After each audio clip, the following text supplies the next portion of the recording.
हम आप परम सौभाग्यशाली हैं कि ऐसे कलिकाल में हम लोगों को ये मानव तन, ये मनुष्य शरीर प्राप्त हुआ। उससे भी परम सौभाग्य की बात है कि मनुष्य रूपी मंदिर में बैठ करके हम लोगों को सत्संग सुनने का ये अवसर मिल रहा। सत्संग जल जो कोई पावे, मैं राही सब कट कट जावे। ये सत्संग है, ये कोई कथा और कीर्तन नहीं, किस्से और कहानियां नहीं, नाच गाना ढोल मंजीरा नहीं। ये महात्माओं की अजर अमर वाणियां हैं। यदि आपने ध्यान से सुन लिया तो निश्चय ही आपको अपने मानव जीवन के उद्देश्यों के बारे में पता चलेगा कि आखिर मनुष्य शरीर हमको क्यों मिला, क्या इसका उद्देश्य है, मरने के बाद हम कहां जाएंगे, हमारे बाल बच्चे कहां जाएंगे, हमारे रिश्ते नातेदार कहां जाएंगे और कैसे हमारी जीवात्मा का कल्याण होगा। इन सभी प्रश्नों की जानकारी आपको सत्संग के माध्यम से प्राप्त होगी। इसलिए प्रेमी भाई बहनों, एक एक वचन को बड़े ध्यान के साथ आप लोग सुनिएगा, समझने की कोशिश करिएगा। प्रेमी भाई बहनों, ये मनुष्य शरीर हम लोगों को बड़े सौभाग्य से प्राप्त हुआ। ये जीवन बहुत अनमोल है। उस परम पिता परमात्मा ने हमको यह जीवन केवल इसीलिए दिया ताकि हम जीते जी उस प्रभु की भक्ति करके अपनी जीवात्मा का कल्याण करा लें। ये 5 तत्वों का पुतला, ये पंच भौतिक शरीर हम लोगों को एक निश्चित समय के लिए मिला है। एक निश्चित समय को हम आप नहीं जानते हैं, किंतु जिसका ये मकान है, जिसका ये शरीर है, वो अवश्य ही जानता है। और समय पूरा हो जाने पर मकान मालिक जबरदस्ती इस मकान को खाली करवा लेगा। उस समय न जमीन जायदाद काम आएगी, न धन संपत्ति काम आएगी। मन को, बुद्धि को, चित्त को और जीवात्मा को निकाल करके इस शरीर से बाहर कर दिया जाएगा। ये शरीर हमारा आपका यही जमीन पर गिर पड़ेगा, क्योंकि जीवात्मा के निकल जाने के बाद में ये शरीर सिर्फ एक माटी का पुतला है, उससे ज्यादा कुछ भी नहीं। यही समझाने और चिताने के लिए संत महात्मा फकीर इस धरा भूमि पर अवतरित होते हैं और हम जीवों को समझाने की कोशिश करते कि भाई मेरे नरदेह या तुमको बनाओ काज कुछ अपना, बचो मत या इस जग में, जानियो रैन का सुपना। हरे प्रेमी भाई बहनों, जैसे रात में हम लोग स्वप्न देखते हैं, हालांकि उस समय पर हमें स्वप्न सच मालूम पड़ता, असली प्रतीत मालूम होता। लेकिन जब हम सुबह उठते हैं, जब हमारी आंखें खुलती हैं, तब हमें होश आता है कि नहीं भाई, हम तो स्वप्न देख रहे थे, ये सब भ्रम है। ठीक उसी प्रकार से ये दुनिया भी 10, 20, 100 साल का स्वप्न है। अब आप कहोगे हम जाग रहे, परंतु प्रेमी भाई बहनों, ऐसा हरगिज नहीं है। जिस दिन मौत का वक्त आएगा, हम आप रोएंगे, हाय हाय करके चिल्लाएंगे कि हाय, हमने सारी जिंदगी यूं ही स्वप्न में गुजार दी, जागने का समय तो अभी आया था, जो कुछ करना था अभी करना था। लेकिन प्रेमी भाई बहनों, अब पछताए होत क्या, जब चिड़िया चुग गई खेत।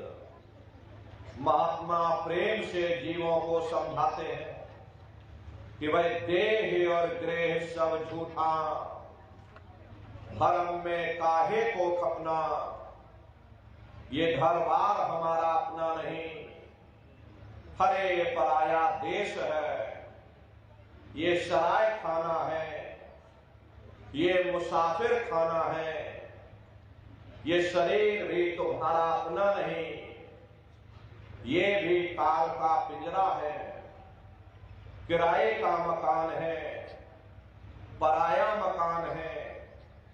किसी को 40-50 साल के लिए मिला, किसी को 80, 90, 100 साल के लिए मिल गया। जितने जितने श्वास उस मालिक ने बख्शे हैं, उसे भुगतने के बाद में हमें शरीर को यहीं छोड़ जाना। श्वास उधारा नित्य ही जारी, एक दिन खाली चाम।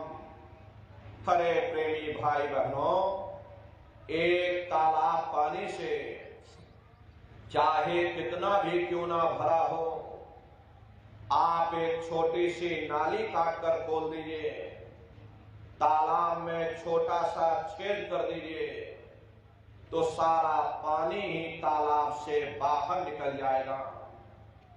ठीक उसी प्रकार से हमारा ये शरीर भी श्वासों का भंडार है।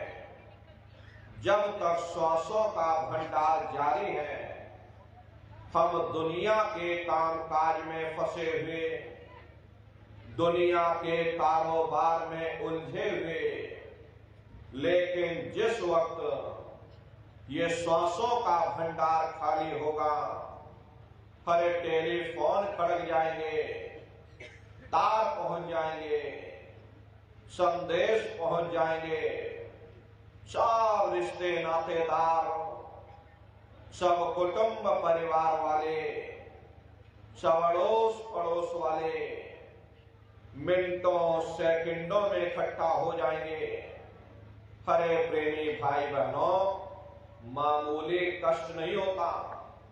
मौत के समय में घनघोर पीड़ा होती है।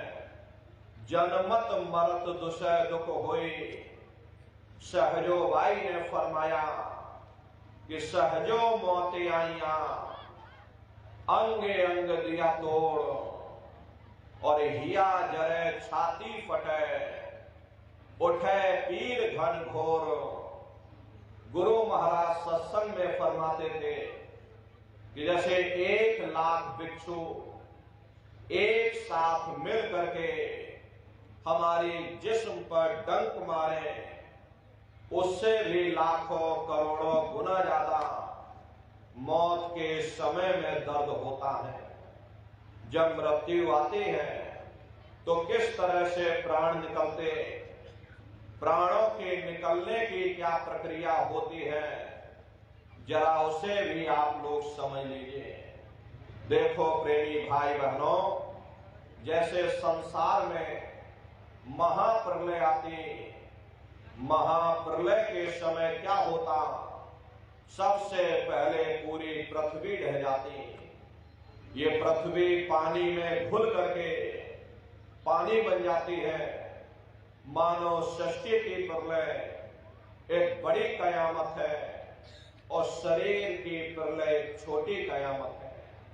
तो जैसे ही मौत आती है, सबसे पहले गुदा चक्र टूटता है। सिमटत भास श्वास उठ जावे, प्राणपति जम सिमट समावे। उस समय हमारी श्वासें रुक जाती, शरीर की चेतना पीछे सिमटने लगती।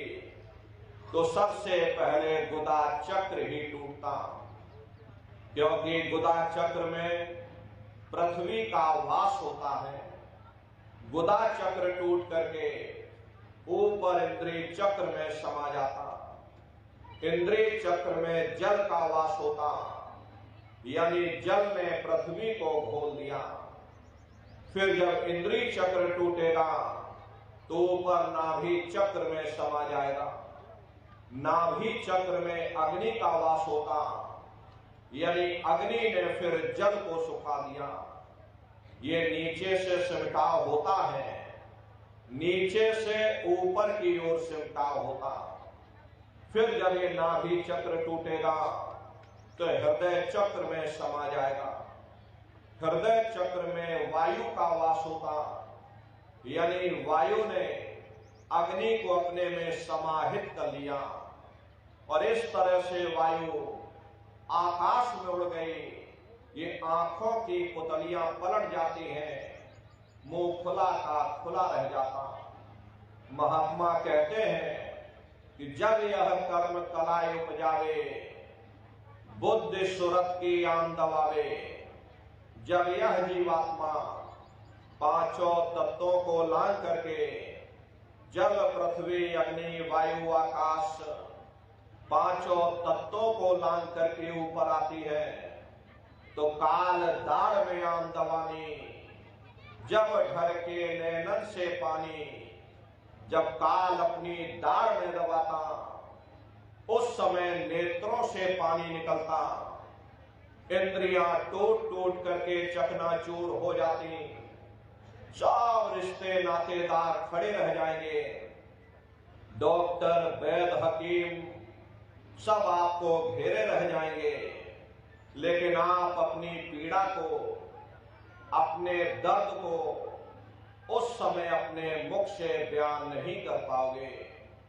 सिर्फ आपके नेत्रों से अश्रु टपकेंगे।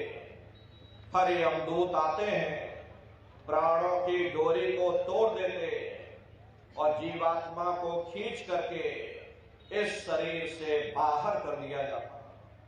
और जैसे ही जीवात्मा शरीर से अलग हुई, ये शरीर हमारा मिट्टी हो जाता। फिर इस मिट्टी को एक रात अपने घर में कोई रखने को तैयार नहीं होता। अरे आपके कितने भी सगे संबंधी क्यों ना हो, खास नात रिश्तेदार क्यों ना हो, लेकिन एक रात कोई घर में मिट्टी रखने के लिए तैयार नहीं होते। गदवे जल्दी करो जल्दी करो, अब इनकी शक्ल देखने में हमको डर लग रहा, जल्दी से बाजार से कफन खरीद के लाओ, जल्दी से लकड़ियां खरीद के लाओ, जल्दी से चिता तैयार करो, इनको घर में से जल्दी से उठा ले जाओ, वही शमशान भूमि पर जला देना। ये जो घर में इनके कपड़े लत्ते पड़े हुए, हर इनके कपड़े लत्ते भी उठा ले जाओ, वही शमशान भूमि पर जला देना। जिस बिस्तर पर ये लेटे रहे, ये बिस्तर भी अशुद्ध हो गया। अब इनकी छुई हुई चीज हमको घर में एक नहीं चाहिए, इसलिए इनका बिस्तर भी उठा ले जाओ, वही शमशान भूमि पर जला देना। लेकिन उसने कोई सोने की अंगूठी पहनी होगी, उसे धीरे से उतार कर जेब में रख लो, बस वही एक अशुद्ध नहीं होगा, और बाकी सब शुद्ध हो जाएगा। अरे महात्मा कहते हैं कि भाई कुटुंब परिवार मतलब का बिना धन पास नहीं जाए। ये रिश्ते नातेदार, ये कुटुंब परिवार वाले, ये सब स्वार्थ के संगी साथी। खरे प्रेमी भाई बहनों, आज तुम्हारी जेब में पैसा है तो सब जैसे तैसे तुमसे रिश्तेदारियां कायम कर लेंगे। आज जेब खाली हो जाए, कोई किसी को याद करने वाला नहीं। ये कहानी तो शमशान भूमि पर समाप्त हो गई। उधर देखो क्या होता, तुम्हारी जीवात्मा को ले जाकर के ऊपर धर्मराज की कचहरी में पेश कर दिया जाता। वहां पलक झपकते ही तुम्हारे अच्छे बुरे कर्मों का हिसाब किताब हो जाता। धर्मराज तुमको सजा सुना देते, ले जाओ इनको फलाने नरक में डाल दो, क्योंकि मैंने इनको मौका दिया था जब ये मां के घर में उल्टे लटके हुए थे। उस समय इन्होंने मुझसे प्रार्थना की थी कि हे मालिक, मुझे एक बार मौका दे दो, मुझे एक बार मनुष्य शरीर दे दो, हम भजन करेंगे, भक्ति करेंगे, हम अपनी जीवात्मा का कल्याण करेंगे। तो मैंने इनकी प्रार्थना स्वीकार कर ली और इनको मैंने मनुष्य शरीर दे दिया और कह करके भेजा था कि भाई ये मनुष्य शरीर ये किराए का मकान है, ये तुम्हारा अपना नहीं है। अगर ये तुम्हारा अपना होता तो हमेशा तुम्हारे पास रहता। ये तुम्हारा अपना नहीं, ये मैंने तुमको कुछ समय के लिए किराए का मकान दिया है। हाँ, तुम अपनी जीवात्मा को मेरे किराए के मकान में बैठा करके और मालिक की भक्ति करके अपनी जीवात्मा का कल्याण करा लेना। मैंने कुछ समय के लिए तुम सबको ये किराए का मकान दिया। जब समय पूरा होगा मैं अपने सिपाहियों को भेजूंगा, उस समय पर तुम मेरे मकान को खाली कर देना। लेकिन इतना ध्यान रखना कि जैसा साफ सुथरा मैंने तुमको ये किराए का मकान दिया, वैसा ही साफ सुथरा तुम मुझको वापस लौटाना। लेकिन इस किराए के मकान में बैठ करके इन्होंने अच्छे बुरे कर्म कर डाले। मेरे किराए के मकान को इन्होंने अपने कर्मों से गंदा कर दिया, इसलिए कर्मों की सजा इनको मिलेगी। ले जाओ इनको फलाने नरक में डाल दो। अरे महात्मा कभी झूठ नहीं बोलते। महात्माओं ने जब साधना किया, साधना करके जब ऊपर गए और ऊपर जा करके जब नरकों का हाल देखा, तो हमारी आपकी जानकारी के लिए उन्होंने धर्म ग्रंथों में लिख दिया कि लोह के खम्भ तपत के माही, और जहां जीव को ले चिपकाई वहां लोहे के खंभे अग्नि से धधक धधक कर लाल हो रहे। ऐसे छोटे जीवों को उन खंभों में चिपकाया जाता। जीव हाय हाय करके तड़पता है। तड़फ तड़फ जीव जुलम बुखारी, तपत खम्भ दुखी उपजे भारी। असहनी वेदना होती है, असहनी दुख दर्द होता। जीव वहां रोता चिल्लाता रहता। वहां कोई तुम्हारी पुकार सुनने वाला नहीं, कोई तुम्हारी दर्द भरी आवाज को सुनने वाला नहीं। हरे नर नारियों, ये दुर्दशा क्यों हो गई? क्योंकि हम लोग मनमुखी हो गए, मन के कहे पर चलने लगे। मन के कहे पर चल करके अच्छे बुरे कर्म करने लगे।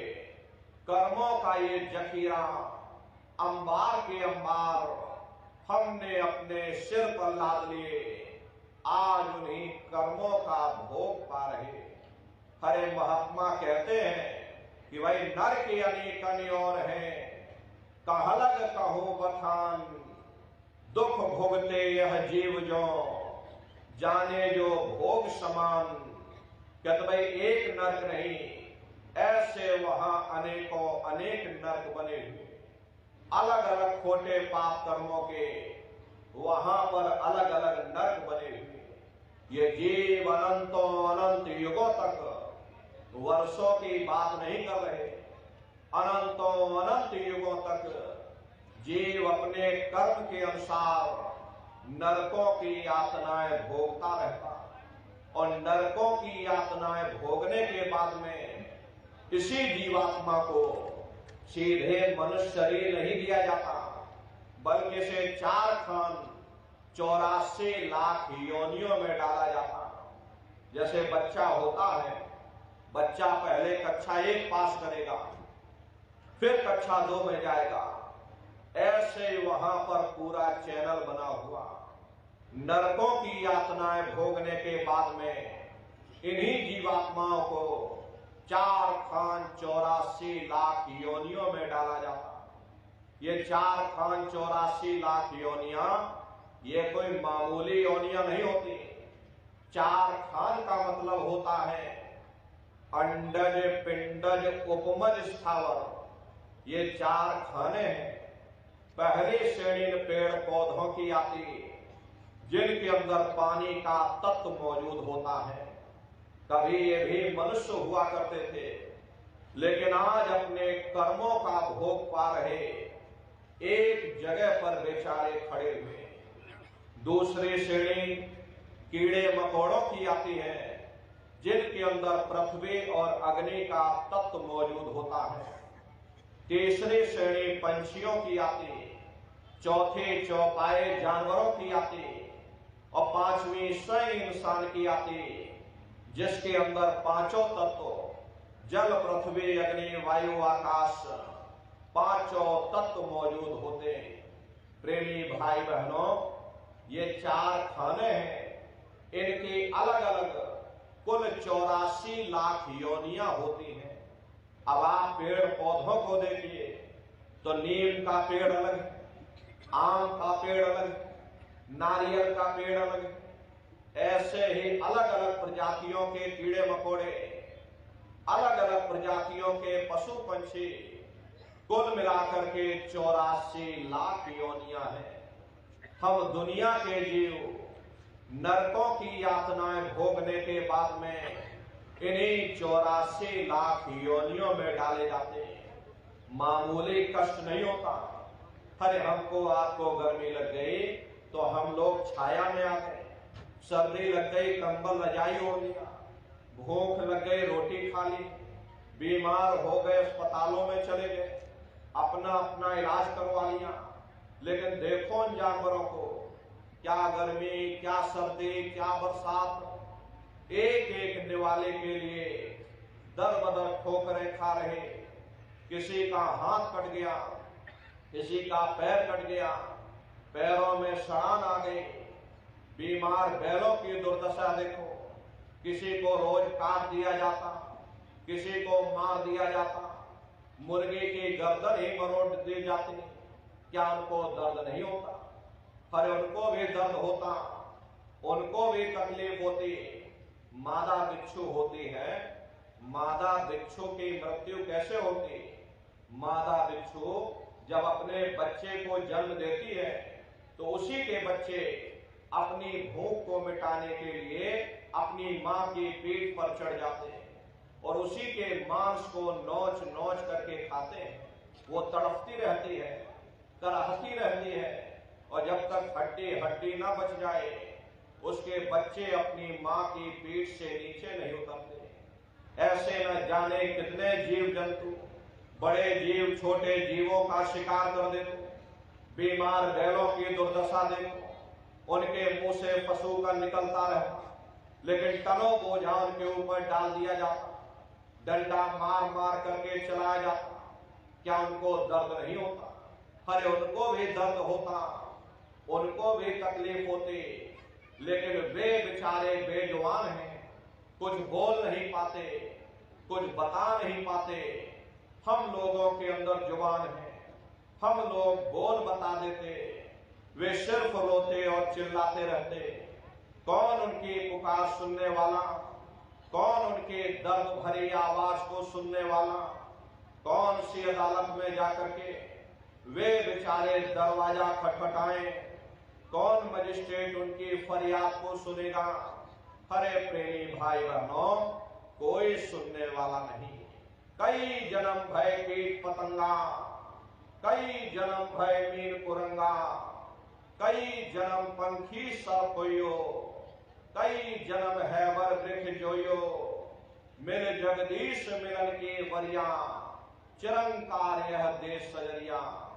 करोड़ों करोड़ युगों से नरकों की यातनाएं भोगने के बाद में फिर हम लोगों को कभी कीड़े पतंगों की योनि में, कभी पेड़ पौधों की योनि में, तो कभी पशु और पंछियों की योनि में डाला जाता।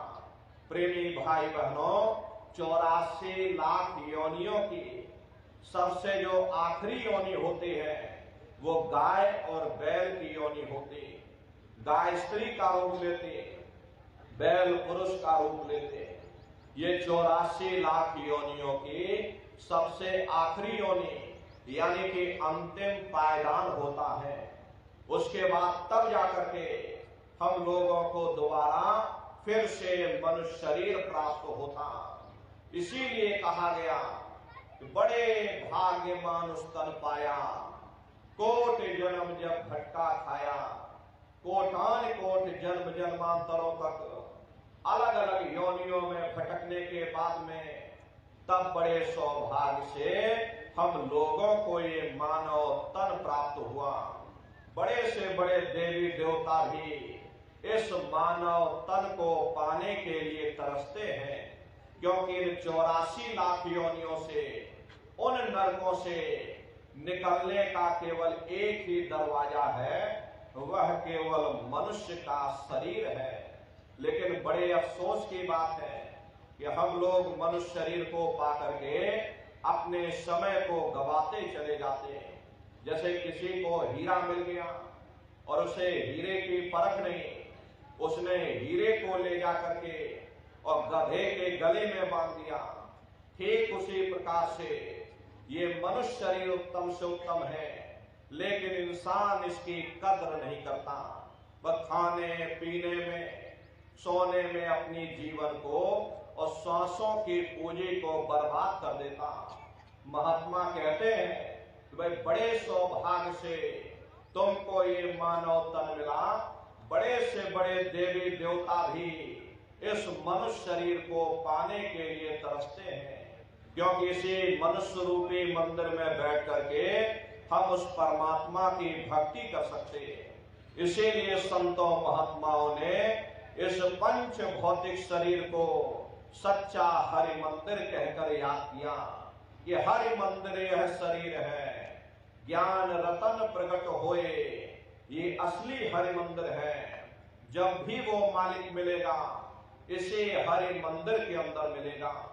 इसे पंच भौतिक शरीर को ईसा मसीह साहब ने टेम्पल ऑफ लिविंग गॉड यानी जिंदा ईश्वर का मंदिर कहा।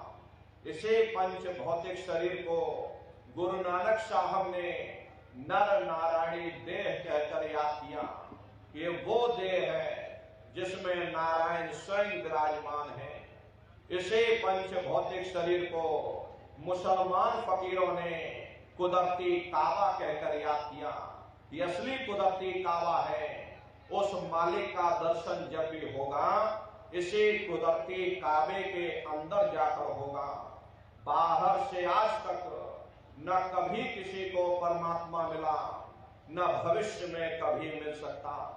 परमात्मा जब भी मिलेगा तुम्हें तुम्हारे अंदर मिलेगा।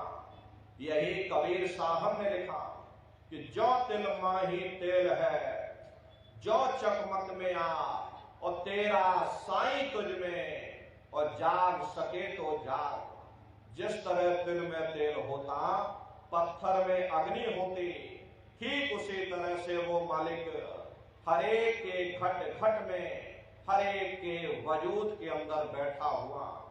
यही आपकी धर्म पुस्तकों में भी लिखा कि अरे मौकों का ढूंढे रे बंदे, मैं तो तेरे पास में, और ना तीरथ में ना मूरत में, मैं तो हूं विश्वास में। ना मैं तीरथ में मिलूंगा, ना मैं मूरत में मिलूंगा, ना मैं धर्म ग्रंथों में मिलूंगा, ना मैं पोथियों में मिलूंगा, ना मैं किताबों में मिलूंगा। मैं जब भी मिलूंगा तो मैं तुम्हारे अंदर मिलूंगा।